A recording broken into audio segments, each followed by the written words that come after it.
இறை இயேசுவில் பிரியமான சகோதர சகோதரர்களே, கடவுளின் அன்பில் இணைந்திருக்கிறவர் வல்லமையோடு செயலாற்றுவார், வல்லமை மிக்கவராக இருப்பார். இன்றைய முதல் வாசகத்திலே எலியா இறைவாக்கினர் கடவுள் அன்பில் நிலைத்து நிற்கின்றார், இணைந்திருக்கின்றார், மாபெரும் காரியத்தை ஆற்றுகிறார் என்பதைத்தான் எடுத்துரைக்கின்றது. உண்மை கடவுள் யார்? யாவே இறைவனா, பாகால் தெய்வமா என்ற வாக்குவாதம் ஏற்படுகின்ற பொழுது உண்மை கடவுள் யாவே இறைவன் மட்டுமே, அவருக்கு மட்டுமே பணிவிடை புரிந்து அன்பு செய்ய வேண்டும் என்பதை அவர் தெளிவாக நிரூபித்து காட்டுகின்ற ஒரு நிகழ்வைத்தான் இன்றைய முதல் வாசகம் நமக்கு எடுத்துரைக்கின்றது. இதே ஒரு சிந்தனைத்தான் ஆண்டவர் இயேசு கிறிஸ்துவும் வெளிப்படுத்துகிறார். மத்தேயு நற்செய்தியிலே 6ஆம் அதிகாரம் 24வது வசனத்திலே பார்க்கிறோம். ஒருவன் 2 தலைவர்களுக்கு பணிவிடை செய்ய முடியாது, கடவுளுக்கும் பணத்திற்கும் செல்வத்திற்கும் பணிவிடை செய்ய முடியாது, ஒருவரை வெறுத்து மற்றவரை அன்பு செய்வார் என்பதை அவர் சுட்டி காட்டுகின்றார். நம்முடைய அன்றாட வாழ்க்கை சூழலில் பார்க்கின்ற பொழுது சில நேரங்களில் சமரசம் செய்து கொள்ளக்கூடிய மக்களாகத்தான் இருக்கின்றோம். இறையன்பு கொஞ்சம், சுயநலம் கொஞ்சம், கொஞ்சம் கீழ்ப்படுகிறேன், கொஞ்சம் கீழ்ப்படியாமல் இருக்கிறேன், கொஞ்சம் ஆன்மீகத்தை தேடுகிறேன், ஒரு பக்கம் உலக நாட்டங்களை நாடுகிறேன், இதனால் என்ன இருக்கிற தவறொன்றுமில்லை என்ற சமரசம் செய்து கொள்ளுகின்ற ஒரு மனநிலை நம்மிடம் இருப்பதை பார்க்கிறோம். இது கொஞ்சம் அது கொஞ்சம் தப்பில்லையே. ஆனால் எலியா இறைவாக்கினர் ஒரு சவாலை முன்வைக்கின்றார். யாரை முழுமையாக ஏற்றுக்கொள்கிறோம், ஏற்றுக்கொள்ள வேண்டும் என்பதை அவர் தெள்ள தெளிவாக எடுத்துரைக்கின்றார் அந்த இஸ்ராயல் மக்களுக்கு. யாவே இறைவன் மட்டுமே உண்மையான இறைவன் என்பதை எண்பித்து பாகால் தெய்வ வழிபாட்டை ஒழிக்க முற்படுவதை நாம் பார்க்கின்றோம். எலியா இறைவாக்கினர் யார் என்று பார்க்கின்ற பொழுது அவரை பற்றி அறிமுகம் அவ்வளவாக இல்லை. அவரை பற்றி நாம் சிந்திக்கின்ற பொழுது அவர் தன்னை பற்றி சொல்லுகின்ற பொழுது யாவே இறைவனுடைய தூதர் என்று, யாவே இறைவனுடைய இறைவாக்கினர் என்று, இறைவாக்கை எடுத்துரைக்க வந்தவன் என்று தன்னை பற்றி அவர் சான்று பகர்கின்றார். அரசர்கள் முதல் நூலிலே 17ஆம் அதிகாரம் 1வது வசனத்திலே பார்க்கிறோம். கடவுளினை அனுப்பி இருக்கின்றார், என் வாக்கினால் அன்றி மழை பெய்யவோ பனி பெய்யவோ இருக்காது என்பதை தெளிவாக சுட்டி காட்டுகின்றார். ஆக யாவே இறைவனுடைய உண்மையான இறைவாக்கினர் தூதன் என்பதை அவர் தெளிவுபடுத்துகிறார். மேலும் கடவுளுக்கு கீழ்ப்படிதல் உள்ளவராக எலியா இறைவாக்கினர் இருக்கிறார் என்பதை பார்க்கின்றோம். கடவுள் அவரை கெரிந்து ஓடைக்கு செல்லுமாறு வழிகாட்டுகிறார். இவரும் கீழ்ப்படிந்து அந்த இடத்திலே சென்று தங்குகிறார். அங்கே அவருக்கு நீரும் உணவும் கொடுக்கப்பட்டது என்பதை நாம் வாசிக்கின்றோம். மேலும் மற்றொரு முறை சாரிபாத்து கைமனுடைய வீட்டிலே சென்று தங்குமாறு அவர் பணிக்கின்றார் யாவே இறைவன். அதற்கும் கீழ்ப்படிந்து அங்கே செல்லுகின்றார், அங்கே தங்குகின்றார். மேலும் இந்த சாரிபாத்து கைமனுடைய மகன் இறக்கின்ற பொழுது அவனுக்கு உயிர் கொடுக்கின்றார். அதன் வழியாக தன்னுடைய கீழ்ப்படிதலை அவர் காண்பிப்பதை நாம் பார்க்கின்றோம். ஆக இறைவன் வழிகாட்டுதலை ஏற்றுக்கொள்ளுகின்றார், இறைவனுடைய அறிவுரை ஏற்றுக்கொள்ளுகின்றார். கடவுள் என்ன சொல்லுகிறாரோ அதை கடைபிடிக்கக்கூடியவராக எலியா இறைவாக்கினர் இருப்பதை பார்க்கின்றோம். என்ன கால சூழ்நிலை பின்னணி என்று பார்க்கின்ற பொழுது பாகால் தெய்வ வழிபாட்டின் காரணமாக கடவுள் இஸ்ரேல் மக்களை தண்டிக்கின்றார். 3.5 ஆண்டுகளாக மழை இல்லை, கொடுமையான வறட்சி அங்கே நிலவுகிறது, மழையில்லாமல் மக்கள் அங்கே வாடுகின்றார்கள். அப்படிப்பட்ட ஒரு சூழ்நிலை. சாரிபாத் என்ற இடம் எங்கே இருக்கிறது என்று பார்க்கின்ற பொழுது ஆகாபு மன்னன் மணமுடித்த இசபேல் என்பவளின் வாழ்விடமாக அது இருக்கின்றது. ஆக ஒருபுறம் உயிருக்கு எதிரான காரியங்கள் இருக்கிறது, மறுபுறம் வறட்சி நிறைந்த ஒரு சூழ்நிலை. இரண்டும் இருந்தாலும் கூட யாவே இறைவன் தன்னுடைய இறைவாக்கினரான தன்னுடைய தூதரான எலியா இறைவாக்கினருக்கு உணவும் நீரும் கொடுத்து அவரை பாதுகாத்தார் என்பதை பார்க்கின்றோம்.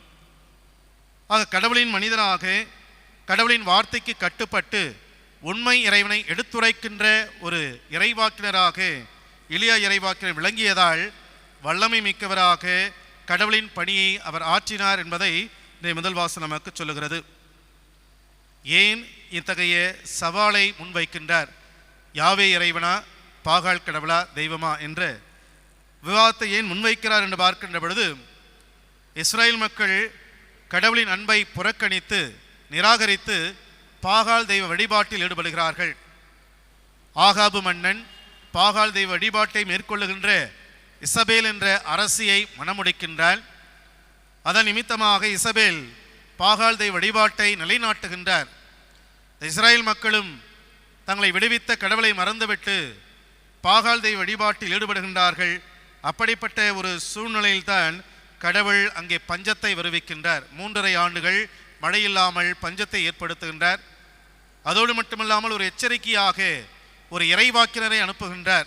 எலியா இறைவாக்கினரை அனுப்புகிறார். அவருடைய தவறுகளை சுட்டி காட்டுகின்றார். அப்பொழுதும் அவர்கள் ஏற்றுக்கொள்ளவில்லை, கீழ்ப்படியவில்லை. இறுதியாக எலியா இறைவாக்கினர் இந்த சவாலை முன்வைக்கின்றார். உண்மை கடவுள் யார் என்பதை நிரூபிக்கின்ற நிலைக்கு அவர் தள்ளப்படுகின்றார். எனவே யாவே இறைவனா, பாகால் தெய்வமா என்ற முரண்பாட்டை அவர் தீர்த்து வைக்கின்றார். இந்த நிகழ்விலே பார்க்கின்ற பொழுது பல ஆற்றல்கள் வெளிப்படுவதை பார்க்கின்றோம். முதல் ஆற்றல் என்னவென்று பார்த்தால், ஒற்றை மனிதனுடைய ஆற்றல் இங்கே வெளிப்படுகிறது. எலியா இறைவாக்கினர் தன்னந்தனியாக நிற்கின்றார். 450 இறைவாக்கினர்கள், பாகால் தெய்வ வழிபாட்டில் ஈடுபடுகின்ற இறைவாக்கினர்கள் ஒரு குழுவில் இருக்கின்றார்கள். ஆக ஒற்றை மனிதனாக உண்மை கடவுள் யார் என்பதை நிரூபிக்கின்றார். ஒரு 450 பேர் இருந்தார்கள் என்றால் எப்படி ஒருவனால் சமாளிக்க முடியும்? ஒரு 10 பேர் இருந்தாலே நம்மால் சமாளிக்க இயலாது. ஆனால் ஒரே மனிதனாக உங்களுடைய வழிபாட்டு முறை தவறு என்பதை, பாகால் தெய்வம் உண்மையான கடவுள் இல்லை என்பதை அவர் தெளிவுபடுத்துகிறார். இந்த கூட்ட புத்தி என்று சொல்வார்கள். பல நிலைகளிலே ஒற்றை மனிதனாக இருந்து உண்மைக்கு சான்று பகர முடியாமல் சமரசம் செய்து கொள்கின்ற அல்லது கண்டுகொள்ளாமல் இருக்கிற நிலைப்பாடுகளை எல்லாம் நாம் பார்க்கின்றோம். ஆண்டவர் இயேசுவை தீர்ப்பிடுகின்ற பொழுது இந்த யூத சமய தலைவர்கள் மக்களை தூண்டி விடுகிறார்கள். எனவே மக்களும் சேர்ந்து என்ன சொல்கிறார்கள்? சிலுவையில் அறையும், சிலுவையில் அறையும் என்று அவர்களும் சேர்ந்து கொள்கிறார்கள். இதான் கூட்ட மனநிலை. எந்த ஒரு மனிதனும் ஆண்டவர் இயேசு எனக்கு நல்லது செய்தார், நல்லதை போதித்தார் என்று முரண்பட்டு நிற்கவில்லை. மாறாக கூட்டத்தோடு கூட்டமாக அவரை சிலுவையில் அறையும் என்றுதான் கத்தினார்கள். மேலும் கயபா, நம் மக்கள் நம் இனம் அழிவதற்கு மாறாக ஒருவன் இறப்பது நல்லது என்று சொல்லுகின்ற பொழுது இந்த சமய தலைவர்கள் சரி தவறு என்று பார்க்காமல் ஏற்றுக்கொள்வதை நாம் பார்க்கின்றோம்.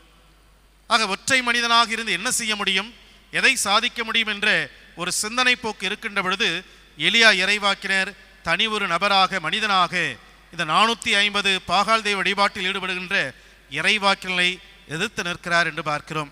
இது எப்படி சாத்தியமாகிறது? அவர் கடவுளோடு இருந்தார், கடவுளை சார்ந்து இருந்தார். தன்னுடைய பலத்தை நம்பி இல்லை, மாறாக தன்னை அழைத்த இறைவன் தன்னோடு இருக்கிறார், நான் அவரை சார்ந்து இருக்கிறேன், அவருடைய துணையினால் என்னால் எதையும் செய்ய இயலும் என்ற ஒரு சிந்தனை தான் அவரை வெற்றியாளராக மாற்றுவதை பார்க்கின்றோம். இப்படி தனி மனிதனுடைய ஆற்றல் வெளிப்பட்டதன் காரணம் அவன் இறைவனோடு இணைந்திருந்ததினால், கடவுளுடைய அன்பில் இணைந்திருந்ததினால் அவன் இத்தகைய மாபெரும் சவாலை எதிர்க்க முடிந்தது என்பதை பார்க்கின்றோம். இரண்டாவது ஆற்றலாக பார்க்கின்ற பொழுது ஜெபத்தின் ஆற்றலை பார்க்கின்றோம். இந்த பாகால் தெய்வ வழிபாட்டில் ஈடுபட்டவர்கள் பல மணி நேரங்கள் மணிக்கணக்காக கத்துகிறார்கள், உடலை சிதைத்துக் கொள்ளுகிறார்கள். ஆனால் அந்த கடவுள் அவருக்கு செவி சாய்க்கவில்லை. ஆனால் எலியா இறைவாக்கினர் ஆழமான நம்பிக்கை கொண்டு அவர் இறைவேண்டல் செய்கின்றார். ஆபிரகாமின் கடவுள், ஈசாக்கின் கடவுள், யாக்கோப்பின் கடவுள் என்று அழைத்து இறைவேண்டல் செய்கின்ற பொழுது உடனடியாக நெருப்பு வானிலிருந்து வந்து அந்த பொருட்களை எரித்தது, அந்த காணிக்கை ஏற்றுக்கொண்டது என்பதை நாம் பார்க்கின்றோம். திருத்தூதர் யாக்கோப்பு தன்னுடைய கடிதத்திலே 5ஆம் அதிகாரம் 16 முதல் 18 வசனங்களை பார்க்கின்ற பொழுது இந்த ஜெபத்தை பற்றி அவர் பேசுகின்றார். ஒருவர் மற்றவருக்காக இறைவேண்டல் செய்யுங்கள், நேர்மையாளுடைய வல்லமை மிக்க மன்றாட்டு கண்டிப்பாக பலன் கொடுக்கும் என்று இந்த 2 வரிகளை சொன்ன பிற்பாடு எலியா இறைவாக்குடைய உதாரணத்தை தான் அவர் சொல்லுகிறார். எலியா இறைவாக்கினர் மழை பெய்யக்கூடாது என்று இறைவேண்டல் செய்த பொழுது 3.5 ஆண்டுகள் மழை பெய்யவில்லை. அதே இறைவாக்கினர் மீண்டுமாக இறைவேண்டல் செய்கின்ற பொழுது மழை பொழிவுக்காக ஜெபித்த பொழுது கடவுள் மழைப்பொழிவை கொடுத்தார், வானம் திறந்து மழை பெய்தது என்று அவர் குறிப்பிடுகின்றார். ஆக இறை நம்பிக்கை உடையவராக இறைவேண்டல் செய்வதில் எலியா இறைவாக்கினர் நிலைத்து நின்றார் என்பதற்கு புதிய ஏற்பாட்டிலே திருத்துதர் யாக்கோப்பு உதாரணத்தை அடிகோடிட்டு காட்டுவதை நாம் பார்க்கின்றோம். ஆக ஆழமான நம்பிக்கை உடையவராக எலியா இறைவாக்கினர் இருந்ததின் காரணமாக அவருடைய இறைவேண்டல் ஏற்கப்பட்டு உடனடியாக நெருப்பினால் இறைவன் அந்த காணிக்கையை ஏற்றுக்கொள்கிறார் என்பதை பார்க்கின்றோம். ஆக ஜபத்தின் ஆற்றல் இந்த நிகழ்விலே வெளிப்படுகிறது. மூன்றாவதாக பார்க்கின்ற பொழுது உண்மை கடவுளின் ஆற்றல் வெளிப்படுவதை பார்க்கின்றோம். ஏறெடுத்த பொழுது உடனடியாக யாவே இறைவன் நெருப்பை அனுப்பி அந்த காணிக்கை பொருளை ஏற்றுக்கொள்ளுகின்றார் என்பதை பார்க்கிறோம். அதன் நிமித்தமாக இந்த சிலை வழிபாடு அழிக்கப்படுகிறது. பாகால் தெய்வ இறைவாக்கினர்கள் கொல்லப்படுகிறார்கள். அவிவிசுவாசத்தில் இருந்த இஸ்ராயல் மக்கள், பொய் தெய்வங்களை வழிபட்ட இஸ்ராயல் மக்கள் மீண்டுமாக உண்மை கடவுளை அறிந்து கொண்டார்கள், உண்மை கடவுளை ஏற்றுக்கொண்டார்கள். யாவே இறைவனே உண்மையான இறைவன் என்பதை அவர்கள் உணர்ந்து கொண்டார்கள், புரிந்து கொண்டார்கள். ஆக உண்மை கடவுளுடைய, உண்மை இறைவனுடைய ஆற்றல் இங்கே வெளிப்படுவதை பார்க்கின்றோம். ஆம் அன்புக்குரியவர்களே, எப்படி, ஏன் இது எப்படி சாத்தியமாகின்றது என்று பார்க்கின்ற பொழுது கடவுளுடைய அன்பு நம்மை ஆட்கொள்ளுகிறது. யாரெல்லாம் கடவுளுடைய அன்பில் இணைந்திருக்கிறார்களோ அவரெல்லாம் வல்லமை பொருந்தியவர்களாக இருப்பார்கள். அவர்கள் இறைவேண்டல் செய்கின்ற பொழுது கண்டிப்பாக இறைவன் அவர்களுக்கு செவிசாய்ப்பார் என்பதை பார்க்கின்றோம். அதைத்தான் மோயிசுடைய வாழ்க்கையிலே பார்க்கிறோம், நீதித்தலைவர் சிம்சோனுடைய வாழ்க்கையிலே பார்க்கிறோம். அத்தகைய வாழ்க்கை முறையை நாமும் கடைபிடித்தோம் என்றால் நாமும் வல்லமை உடையவர்களாக இருப்போம் என்பதைத்தான் இன்றைய முதல் வாசகம் நமக்கு போதிக்கின்றது. கடவுள் நம் மீது அன்பு கொண்டார். இஸ்ராயல் மக்கள் மீது அன்பு கொண்டு அவர்களை தேர்ந்தெடுத்து அவர்களோடு உடன்படிக்கை செய்து கொண்டு அந்த உடன்படிக்கையில் நிலைத்து நிற்கின்றார். நான் உங்கள் கடவுள், நீங்கள் என் மக்களாக இருப்பீர்கள் என்ற அந்த உடன்படிக்கையில் நிலைத்து நிற்கின்றார். அவ்வப்பொழுது இஸ்ராயல் மக்கள் கடவுளின் அன்பை புறக்கணித்து சென்றாலும் கூட மீண்டும் மீண்டுமாக தன்னுடைய தூதர்களை, இறைவாக்கினர்களை அனுப்பி இந்த இஸ்ராயல் மக்களை தன் அன்பு வளையத்திற்குள் ஈர்க்கின்றார். இறுதியாக தன் ஒரே பேரான மகனை உலகிற்கு அனுப்பி அவருடைய இதய அன்பினால் எல்லாரையும் ஈர்க்கின்றார், எல்லாருக்கும் மீட்பு வழங்குகின்றார். சிலுவை மரணத்திலே எல்லாருக்காகவும் பரிந்து பேசுகின்ற ஆண்டவர் இயேசு தன் அன்பின் உச்சத்தை வெளிப்படுத்துகிறார். தந்தை, இவளை மன்னியும், இவர்கள் செய்வது இன்னதென்று அறியாமல் செய்கிறார்கள் என்று இறைவேண்டல் செய்து தன்னுடைய அன்பை முழுமையாக்குகிறார், தன் அன்பை நிறைவாக்குகிறார் என்பதை நாம் பார்க்கிறோம். அத்தகைய இதய அன்பில் நாம் இணைந்திருக்கின்ற பொழுது கண்டிப்பாக வலிமை வாய்ந்தவர்களாக, வல்லமை வாய்ந்தவர்களாக கடவுளின் கரங்களில் நாம் இருப்போம். நாம் செய்கின்ற செயல்களும் வல்லமையுடையதாக இருக்கும், இறைவனுக்கு உகந்ததாக இருக்கும் என்பதைத்தான் இன்றைய வாசகம் நமக்கு எடுத்துரைக்கின்றது. இயேசுவின் இதய அன்பும் அதைத்தான் நமக்கு பறைசாற்றுகின்றது.